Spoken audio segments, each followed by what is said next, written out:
Hello everyone. So let us start with another topic of the cost accounting that is known as unit costing or output costing. So unit costing और output costing हमारे first chapter के जैसा है जो cost sheet हमने किया था। बस डिफरेंस क्या होगा, जो हम कॉस्ट शीट प्रिपेयर करते थे उसके साथ हम एक और कॉलम ऐड करेंगे जिसमें हम per unit cost of product निकालेंगे। तो अगर आप ये वीडियो डायरेक्टली देख रहे हैं तो आई वुड एडवाइस यू कि सबसे पहले आप चैप्टर 1 जो कॉस्ट शीट हमने किया था उसकी वीडियोस को वॉच कीजिए, बिकॉज वो आपको इस चैप्टर के लिए बहुत हेल्प करेगा। क्योंकि कॉस्ट शीट में हम जनरली क्या करते हैं कि एक पूरा प्रॉपर फॉर्मेट हमने डिस्कस किया और कुछ क्वेश्चंस भी डिस्कस किए हैं, तो वो उसकी डेप्थ आपको यहाँ पर काम आएगी। और अगर हम नॉर्मल इसको यूनिट कॉस्टिंग, आउटपुट कॉस्टिंग और सिंगल कॉस्टिंग भी बोलते हैं, इट बेसिकली मीन जब हम एक individual unit of a product की कॉस्ट को असरटेन करना चाहते हैं, फाइंड आउट करना चाहते हैं, तो हम ये मेथड यूज करते हैं जिसको हम बोलते हैं यूनिट कॉस्टिंग और आउटपुट कॉस्टिंग। और ये मेथड जनरली वहां यूज होता है जहां पर प्रोडक्शन हमारी यूनिफॉर्म होती है और प्रोडक्ट्स हमारे आइडेंटिकल होते हैं। ठीक है, तो यूनिट कॉस्टिंग का देखिए मतलब क्या है। Output costing is the method of cost ascertainment which is used in those industries where production is uniform and on continuous basis. The units of production are identical. The cost of the product can be ascertained by dividing the total cost by the number of units produced. तो basically मतलब ये है कि per unit cost आप कैसे ascertain कर सकते हैं, जब आप टोटल कॉस्ट को नंबर ऑफ यूनिट से डिवाइड कर दें, number of units produce. Output और सिंगल कॉस्टिंग में B use in cement industries, breweries, steel mills, paper mills, sugar mills industries. तो इसमें आप ये वाला जो मेथड ऑफ कॉस्टिंग है वो यूज होता है। Under this system the cost sheet is design to show the total cost as well as cost per unit of output for the given period. मैंने भी आपको बताया था कि cost sheet normal cost sheet बनती है, सिर्फ एक और कॉलम ऐड हो जाता है उसमें जिसमें हम कॉस्ट पर यूनिट निकालते हैं। तो वो भी मैं आपको क्वेश्चन से करवाऊंगा। इसकी बेसिकली आपको 2 वीडियोस मिलेंगी इस चैप्टर की, जिसमें हम पहले थोड़ा थ्योरी और एक क्वेश्चन प्रैक्टिकल, और नेक्स्ट में भी आपको प्रैक्टिकल का एक टेक्निकल क्वेश्चन विल डिस्कस। अब देखिए, इसके अंदर जनरली इस चैप्टर के अंदर एक प्रोडक्शन अकाउंट के बारे में भी बात करता है। Generally production is nothing but वो एक एक्सचेंजेबल टर्म होती है, इंटरचेंजेबल टर्म होती है विद रिस्पेक्ट टू कॉस्ट। तो देखिए, the term production statement is used interchangeably with cost sheet. In addition to cost elements, a production statement includes item of sales, stocks, and profits. When the detail of cost sheets are presented in T-shape account, it is known as production account. But generally, जो हमारे graduation या CA वाले exams होते हैं, तो generally हम लोग उसमें कॉस्ट शीट के फॉर्मेट से ही करते हैं। टी फॉर्मेट जनरली हम फॉलो नहीं करते, बट आपको पता होना चाहिए कि प्रोडक्शन अकाउंट और कॉस्ट शीट अकाउंट एक ही जैसे होते हैं। लेकिन जब हम उस आइटम्स को हम लोग टी शेप, जैसे एक account normal account financial accounting में बनाते थे, अगर हम उस फॉर्म में प्रेजेंट कर रहे हैं तो उसको प्रोडक्शन अकाउंट बोलते हैं। अदरवाइज हम वो कॉस्ट शीट ही करेंगे जो हमने फर्स्ट चैप्टर में डिस्कस की थी। अब इसके अंदर एक और छोटा सा टर्म है, ट्रीटमेंट ऑफ एडमिनिस्ट्रेशन ओवरहेड्स और administrative overheads. As per the cost accounting standards, the administrative overheads relating to production activities shall be included in the cost of production. So same, if the overheads are incurred other than manufacturing activities, it shall be excluded from the cost of production. तो basically वो कह रहा है, अगर आपके कोई administrative overheads हैं या एक्सपेंसेस हैं जो प्रोडक्शन एक्टिविटीज से इंक्लूड, मतलब प्रोडक्शन के लिए यूज हुए हैं, तो वो कॉस्ट ऑफ प्रोडक्शन में आप यूज करेंगे। अगर वो मैन्युफैक्चरिंग या प्रोडक्शन के अलावा यूज हुए हैं तो उसको हम कॉस्ट ऑफ प्रोडक्शन में इंक्लूड नहीं करेंगे। However it shall be considered after cost of production. ये कॉस्ट ऑफ प्रोडक्शन के बाद हम कंसिडर कर लेंगे। अगर ये मैन्युफैक्चरिंग के लिए यूज नहीं हुए तो हम उसको कहाँ कंसिडर करेंगे, कॉस्ट ऑफ प्रोडक्शन के बाद जब हम सेलिंग एंड डिस्ट्रीब्यूशन कॉस्ट को ऐड करेंगे तब उसको ऐड कर देंगे या उसको कंसिडर करेंगे टू अराइव टोटल कॉस्ट और कॉस्ट ऑफ सेल्स। क्योंकि कॉस्ट ऑफ सेल्स हमारा total cost of the product represent करता है, जिसके अंदर फैक्ट्री के सारे डायरेक्ट, इनडायरेक्ट खर्चे, ऑफिस के खर्चे, एडमिनिस्ट्रेशन के खर्चे, सेलिंग एंड डिस्ट्रीब्यूशन सब आ जाता है। क्योंकि कॉस्ट ऑफ सेल्स में ही हम प्रॉफिट को ऐड करते हैं तो हमें सेल्स मिलता है। Item excluded from the cost, जो बेसिकली फाइनेंशियल नेचर के आइटम्स होती हैं, उसको जनरली हम कॉस्ट अकाउंटिंग में इंक्लूड नहीं करते, जैसे cash discount, interest paid, goodwill written off, dividend paid, preliminary expenses written off, donation आपने कोई दी, provision for tax, provision for doubtful debts, discount on issue of shares etcetera. Generally हम लोग इनको फाइनेंशियल ट्रांजैक्शंस बोलते हैं या वो ट्रांजैक्शंस बोलते हैं जो फाइनेंशियल नेचर की हैं। तो इनको हम कॉस्ट अकाउंटिंग में कंसिडर नहीं करते क्योंकि हम इसको फाइनेंशियल मैटर डिस्कस या फाइनेंशियल मैटर कंसिडर करते हैं। तो ये यूनिट कॉस्टिंग और आउटपुट कॉस्टिंग में थ्योरी का पैरामीटर जो है जनरली इतना ही रहता है। अब मैं आपको इसमें क्या बेसिक क्वेश्चन है वो आपको इसमें करवाता हूँ, तो आप इसको कॉपी भी कर सकते हैं पॉज करके और आप इसके नोट्स भी बना सकते हैं। So let us discuss the question now. See the question I have given to you, और ये क्वेश्चन मैं आपको डिस्क्रिप्शन में भी लिख दूंगा। अगर आपको फिर भी क्वेश्चन मिलता तो मुझे कमेंट में लिख के नीचे लिख देना। I will give you the question in comment also for your convenience, क्योंकि कई बार होता है कि ये प्रिंटेड है तो आपको सही से विजिबल नहीं होगा, बट इतना विजिबल होगा कि आप इस क्वेश्चन को समझ सकते हैं। तो see question is like this, Wilson company produces and sells two types of pens, super and ordinary. तो दो पेन बनाती है, super and ordinary. You are provided with the following information.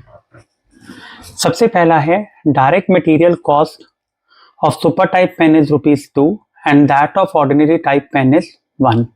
तो डायरेक्ट मटेरियल, तो एक तरह से सबसे पहले मैं आपको एक काम करता हूं, लेट्स प्रिपेयर कॉस्ट स्टेटमेंट। जैसे हम कॉस्ट शीट लिखते हैं तो कॉस्ट शीट भी लिख देंगे तो अब कोई फर्क नहीं पड़ेगा, तो आप कॉस्ट स्टेटमेंट इसको कंसिडर कर सकते हैं। विल राइट हेयर पर्टिकुलर्स,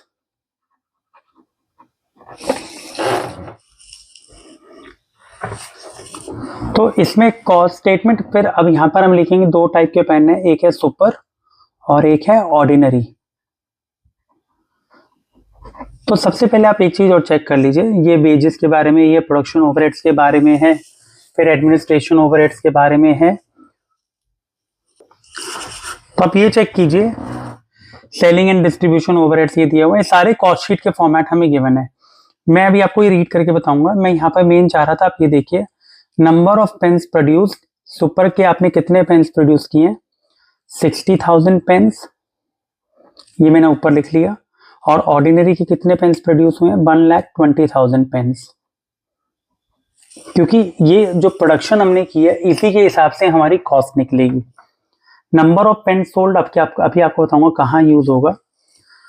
तो देखिए हम स्टार्ट करते हैं, जैसे हम कॉस्ट शीट में स्टार्ट करते थे। Direct material cost of super type pen is ₹2 per pen and that of ordinary type is ₹1 per pen. तो सबसे पहला हमारा कॉस्ट शीट में भी पहला जो होता था वो होता था डायरेक्ट मटेरियल। डायरेक्ट मटेरियल की पर यूनिट कॉस्ट कितनी है, ₹2, तो यहाँ पर हम रुपीज लिख देते हैं और लेट्स से ये हमारा अमाउंट हो गया, सेम रुपीज पर यूनिट और अमाउंट, और इसकी कितनी है ₹1। तो आप यहाँ चेक कीजिए, डायरेक्ट मटेरियल ₹2 पर यूनिट है सुपर का, और सुपर में हम पेन कितने प्रोड्यूस कर रहे हैं, 160, तो 60,000 इंटू 2 तो 1,20,000, और यहाँ 1,20,000 पेन प्रोड्यूस कर रहे हैं और रेट कितना है 1, तो इसका अमाउंट भी कितना आएगा 1,20,000, 1,20,000 इंटू 1। तो जैसे मैंने आपको बताया, अब हमारे पास दो कैटेगरी थी तो दोनों का मैंने बनाया, और जैसे कॉस्ट शीट में भी हम अमाउंट का कॉलम तो बनाते थे, तो अब यहाँ पर हम क्या कर रहे हैं, पर यूनिट का कॉलम भी बना रहे हैं कि पर यूनिट की कॉस्ट कितनी है। ये टोटल अमाउंट हो गया, ये पर यूनिट हो गया, ठीक है। फिर आ जाइए direct wages. Direct wages of super type pen is ₹1 per pen and ordinary pen type is 50 पैसा। तो सेकेंड हमारा होता है डायरेक्ट लेबर, और जिसको आप डायरेक्ट वेजेस भी बोलते हैं। तो देखिए पर यूनिट का खर्चा में साफ साफ दिया हुआ है, तो हम यहाँ लिखते रहेंगे, इसका ₹1 है, इसका 50 पैसे है, 50 पैसा।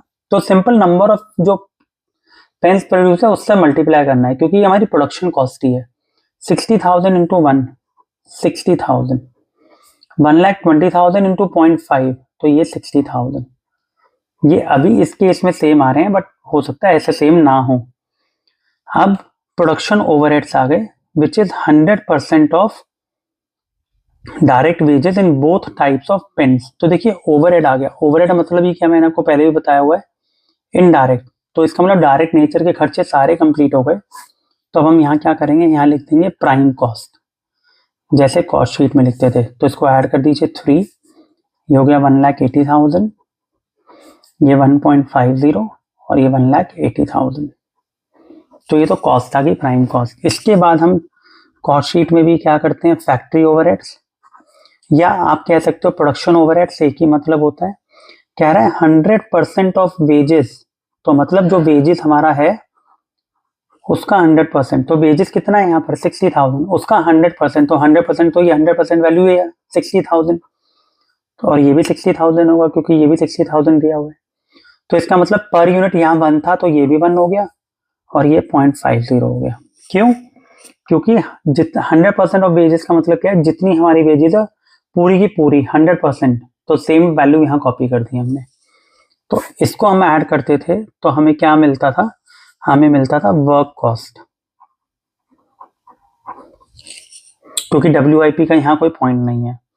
फिर वर्क कॉस्ट आने के बाद हम यहाँ पर करते थे opening WIP minus closing WIP, वो है ही नहीं।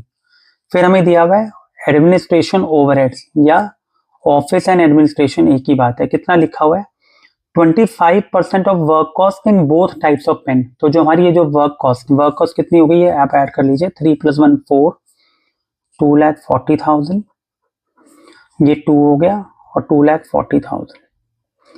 कह रहा है जो एडमिनिस्ट्रेशन ओवरहेड है वो 25% ऑफ वर्क कॉस्ट है। तो आप यहाँ लिख देना, बाकी कैलकुलेटर पे सॉल्व कीजिए। 2,40,000 का 25% कितना आ जाएगा आपका 60,000।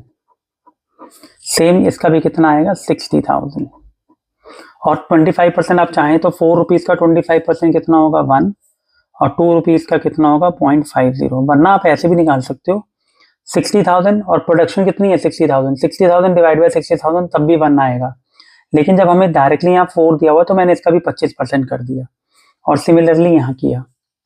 तो इसको करने के बाद हमें क्या मिलता था, हमें मिलता था कॉस्ट ऑफ प्रोडक्शन। तो आप देख सकते हैं पूरा कॉस्ट शीट का ही फॉर्मेट है। You are adding 4 + 1 5, 3 lakh, 2.50 and 3 lakh. तो दिस इज वेयर हमारा कॉस्ट ऑफ प्रोडक्शन आ गया। अगर कॉस्ट शीट में हम यहाँ पर करते थे opening stock of finish goods, लेकिन अब यहाँ पर देखिए क्या आपको कुछ ऐसा गिवन है, एडमिनिस्ट्रेशन ओवरहेड्स के बाद आपको लाइन गिवन है सेलिंग एंड डिस्ट्रीब्यूशन, तो वो तो बाद में आती है, 1 रुपी है। और यहाँ पर है नंबर ऑफ पेन सोल्ड, ये प्रोड्यूस था। नीचे लिखा हुआ है assuming there is no WIP, वो हमने कंसिडर भी नहीं किया इन द बिगनिंग और at the end.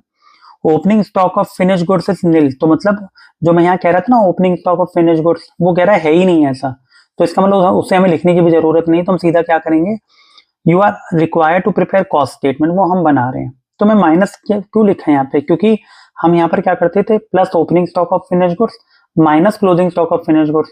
Opening stock of finish goods तो इन्होंने निल बोल दिया, है ही नहीं, लेकिन मैं कह रहा हूँ closing stock of finish goods है, वो मैं अभी आपको बताता हूँ कहाँ से आएगा।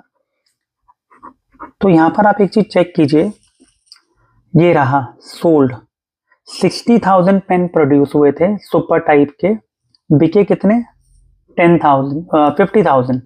तो इसका मतलब इसकी कितनी यूनिट्स बच गई सुपर वाले की, एक बार यहां लिख लेते हैं, 10,000 यूनिट्स बच गई। और जो ऑर्डिनरी वाला है उसकी बताओ, 1,20,000 प्रोड्यूस की, 1 लाख बिकी, तो इसका मतलब इसकी कितनी यूनिट रह गई 20,000 क्लोजिंग स्टॉक अभी बचा है, 10,000 सुपर का, 20,000 ऑर्डिनरी का। तो मतलब हमारे को closing stock of finish goods तो निकालना पड़ेगा।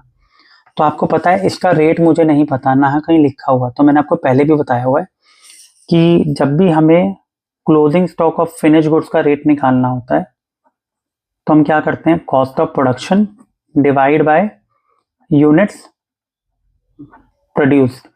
ये कॉस्ट शीट में हमने बहुत क्वेश्चन किए थे ऐसे। तो देखिए इसकी कॉस्ट ऑफ प्रोडक्शन कितनी है 3 lakh, divide by units of production कितनी है 60,000, तो इसका रेट कितना आ गया दैट इज 5। सिमिलरली इसका भी आप निकाल लेंगे 3 लाख डिवाइड बाय 1,20,000, इस तरीके से आप निकाल सकते हैं। ठीक है, तो पहले तो इसका 5 आ गया, पहले इसको करते हैं 10,000, इसका मतलब ये रेट 5 है, तो 10,000 इंटू 5, क्योंकि इसकी यूनिट 10,000 है, 10,000 इंटू 5, तो ये 50,000 माइनस हो गया। और 3 लाख सेम आप कर लेना, 3 लाख डिवाइड बाय 120, तो ये कितना आएगा, ये भी 2.5 रुपये आएगा। और साफ दिख भी रहा है यहाँ पर यूनिट 2.5 है, तो ये भी 2.5 हो गया। आप चाहें तो ये कॉस्ट ऑफ प्रोडक्शन 5 रुपीज यहाँ दी हुई है, आपको निकालने की जरूरत नहीं है, क्योंकि हम यूनिट कॉस्टिंग बना रहे हैं, तो मुझे पता है cost of production per unit कितना है 5, तो निकालने की जरूरत नहीं थी, बट मैंने इसलिए निकलवाया क्योंकि कई बार होता है ये पर यूनिट कॉस्ट हमें गिवन ना हो, तो आप कैसे निकालेंगे पर यूनिट कॉस्ट, तो आप इस तरीके से निकालेंगे cost of production divide by unit produce. ये वैसे मैंने कॉस्ट शीट में भी डिस्कस किया हुआ है आपके साथ, लेकिन यहाँ पर हमें डायरेक्टली गिवन था, तो आप सेम ऊपर से भी लिख सकते हो। तो 20,000 इंटू 2.5, तो ये 50,000। इसको करने के बाद हमें मिलता था cost of goods sold, COGS, तो ये तो 5 ही रहेगा अभी भी, ठीक है। और ये आप प्लीज ये मत करना 5 में से 5 गया 0, नहीं, ये तो हमने यूनिट का मेजर किया, इसीलिए मैं आपको कह रहा था आप शायद ऐसे ही निकाल लेना, क्योंकि कई बार कंफ्यूजन ये होती है। ये 5 में से 5, ये 5 में से 5 नहीं गया, क्योंकि अभी तक हम नॉर्मली ऐड कर रहे थे, ये तो हमने सिर्फ वैल्यू प्रिडिक्ट की थी, मतलब जो cost of production per unit थी वो 5 थी, तो हमने इसकी वैल्यू भी 5 रुपीज के हिसाब से लगाई, तो इसका मतलब ये अभी भी 5 रुपए ही आ रही होगी। तो 3 लाख में से 50,000 गया तो कितना हुआ 250, ठीक है। एंड देन 3 लाख ये भी होगा 250, ठीक है। ये पर यूनिट की कॉस्ट थी, आप चाहो तो उसको कैंसिल आउट कर दो यहाँ से, ताकि आप कंफ्यूज ना हो। ये मैंने क्यों कट किया, बिकॉज हमने यहाँ रेट निकाल लिया कि हमें इसकी वैल्यूएशन कितने पे करनी है, वरना आप चाहो तो लिखना चाहो तो लिख भी सकते हो 5 एंड 2.5, बट आप यहाँ 0 मत कर देना, क्योंकि कॉस्ट ऑफ गुड्स सोल्ड कभी भी 0 नहीं होगी, ये तो हमने वैल्यूएशन की है इसकी, ये मैंने समझाने के लिए आपको बताया था। तो ये आ गया COGS के अंदर हम सिंपल ऐड करते हैं सेलिंग एंड डिस्ट्रीब्यूशन, उसके बाद हमें मिलती है कॉस्ट ऑफ सेल्स, ये हमने पहले भी कई बार किया हुआ है, प्लस प्रॉफिट, तो हमें लास्ट में क्या मिलता है सेल्स। तो मैंने आपको पूरा फॉर्मेट यहाँ बता दिया, अब हमें सिर्फ वैल्यूज पुट करनी है। तो सेलिंग एंड डिस्ट्रीब्यूशन देखिए लिखा हुआ है, selling and distribution overhead is ₹1 per pen sold, तो देखिए सुपर के आपने कितने सोल्ड किए हैं 50,000 पेन, और ₹1 का खर्चा पर पेन सोल्ड, तो 1 रुपी, दोनों के लिए 1 रुपी बोल रहा है वो, तो कितने पेन सोल्ड किए 50,000 इंटू 1, 50,000, इसके कितने सोल्ड किए 1 लाख इंटू 1, तो 1 लाख, तो ये खर्चा ऐड हो जाएगा, तो कितना हो जाएगा 5 + 1 6, 3 लाख, इसका मतलब टोटल खर्चा हमारे को मिल जाए 3 लाख, यह आया 3.5 और यह आया 3,50,000। तो यहां तक का हमारा सारा पोर्शन कंप्लीट हो गया, exactly similar to cost sheet, ठीक है। अब देखिए प्रॉफिट की एक लाइन लिखी हुई है, prepare a cost statement showing the price at which 2 pence would be marketed to show a profit of 20% on sales। तो प्लीज ये मैंने आपको कई बार डिस्कस किया है, 20% ऑन सेल्स, सेलिंग प्राइस। तो देखिए 20% ऑन सेलिंग प्राइस का मतलब क्या होता है, 20% selling price means 20/100, that is 1/5 on sales. तो 1/5 ऑन सेल्स का मतलब मैंने आपको पहले भी बताया हुआ है कि कॉस्ट में कम हो जाता है, तो दैट इज 1/4 ऑन कॉस्ट। ये कॉन्सेप्ट हमने ब्रांच अकाउंटिंग को पहले भी डिस्कस किया हुआ है कि अगर कोई चीज 1/5 ऑन सेल्स होती है तो वो कॉस्ट में 1/4 होती है। हम 1/4 क्यों ले रहे हैं, बिकॉज हमें कॉस्ट पता है, सेल्स नहीं पता। तो I will write here 1/4 on cost. तो कॉस्ट कितनी है हमारी 3 लाख, 3 लाख का 1/4 कितना हो गया 75,000, और 3,50,000 का 1/4 87,500। तो कॉस्ट भी अब ये 6 रुपीज का 1/4 ये 1.50 हो गया, वरना आप सिंपल निकालो 75,000 डिवाइड बाय 60,000, तो वो इस तरीके से भी आपको कॉस्ट दे देगा उस केस में, ठीक है। तो और इस केस में कितना हो जाएगा 1/4 कॉस्ट 0.875।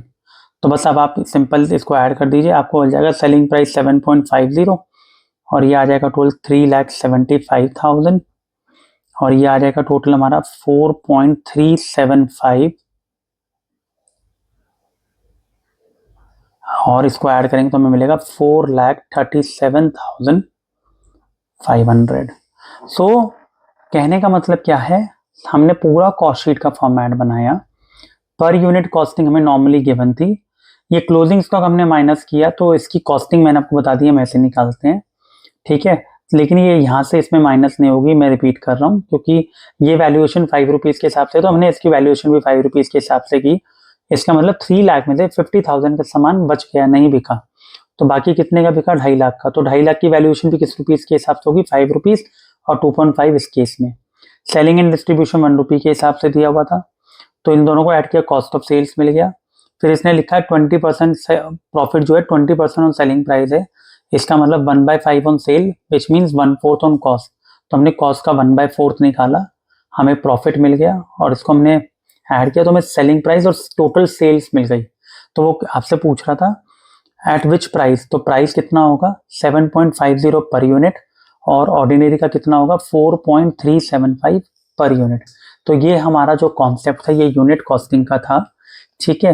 तो आप इसको अच्छे से कर सकते हैं, और सेकेंड वीडियो में मैं आपको 1-2 क्वेश्चन और करवाऊंगा जो आपको थोड़ा टेक्निकल पार्ट भी अंडरस्टैंड करने में हेल्प करेंगे। Thank you so much, please watch out all the videos.